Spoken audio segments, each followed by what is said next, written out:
बिस्मिल्लाहिर्रहमानिर्रहीम। अस्सलाम वालेकुम स्टूडेंट्स।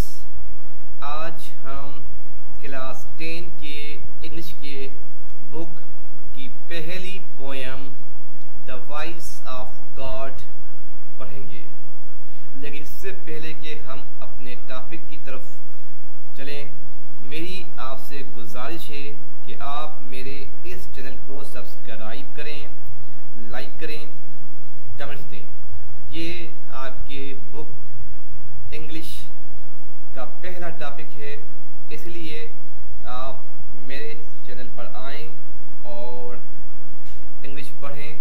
आपके जितने भी टॉपिक हैं वो यहाँ पर अपलोड किए जाएंगे।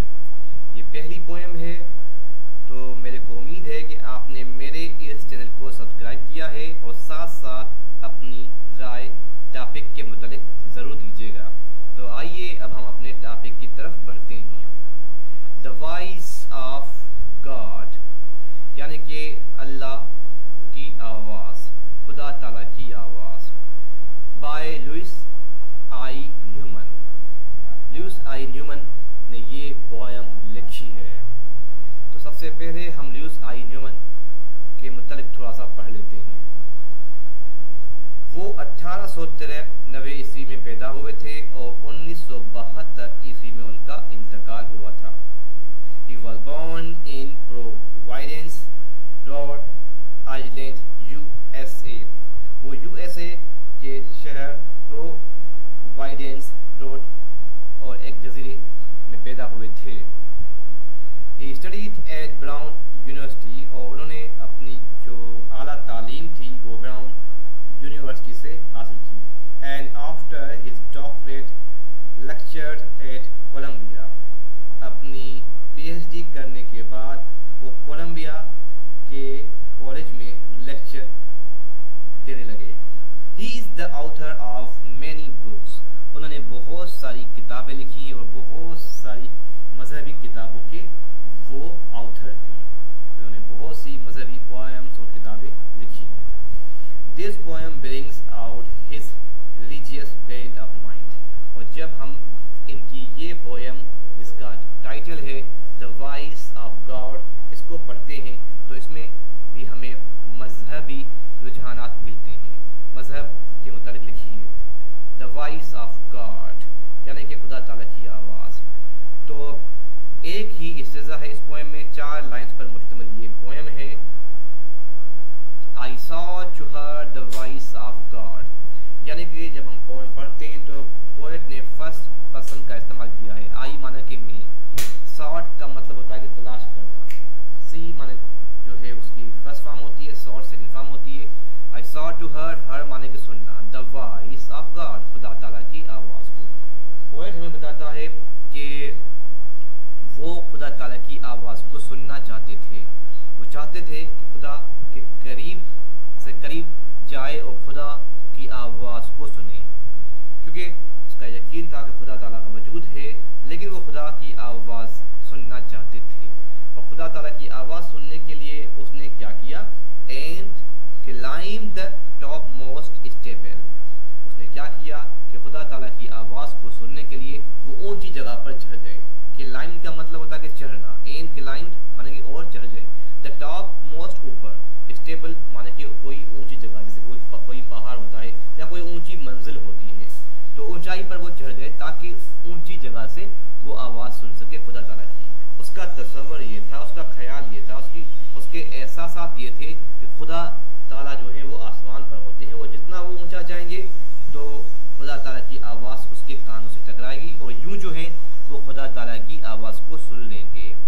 तो खुदा ताला की आवाज़ को तलाश करने के लिए वो एक ऊंचाई पर जा पहुंचते हैं।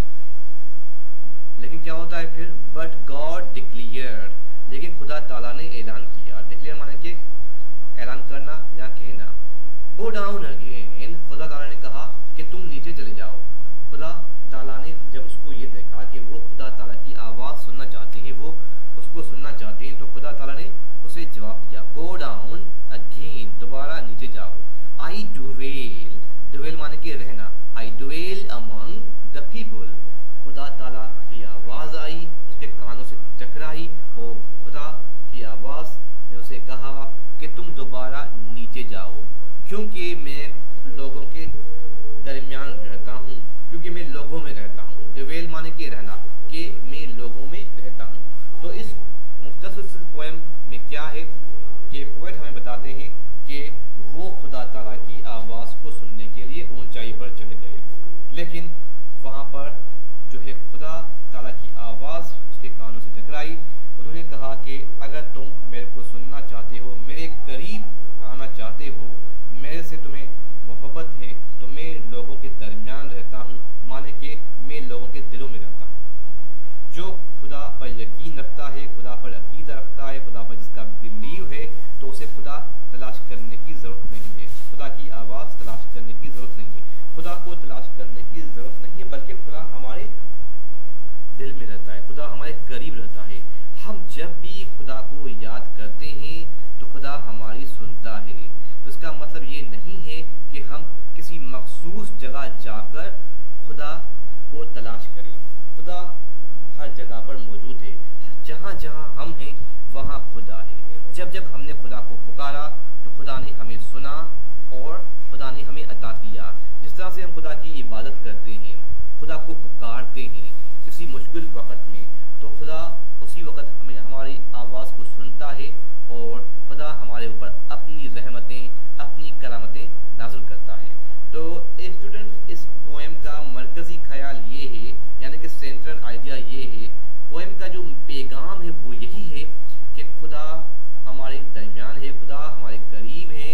जब भी हम खुदा को पुकारेंगे तो खुदा हमें सुनता है और खुदा हमें नवाजता है अपनी रहमतों से। हम मुश्किल घड़ी में होते हैं, खुदा को पुकारते हैं तो खुदा हमारे ऊपर रहमत नाज़िल होता है और वो सारी मुश्किलें हल हो जाती हैं। इसलिए खुदा को तलाश करने के बजाय हम खुदा को याद करते रहें, अपनी इबादत में खुदा को याद करें, खुदा के ऊपर यकीन रखें और खुदा के बताए हुए जो कवानीन हैं उस पर अमल करें। खुदा हमसे क्या चाहता है? खुदा हमसे नेकी चाहता है।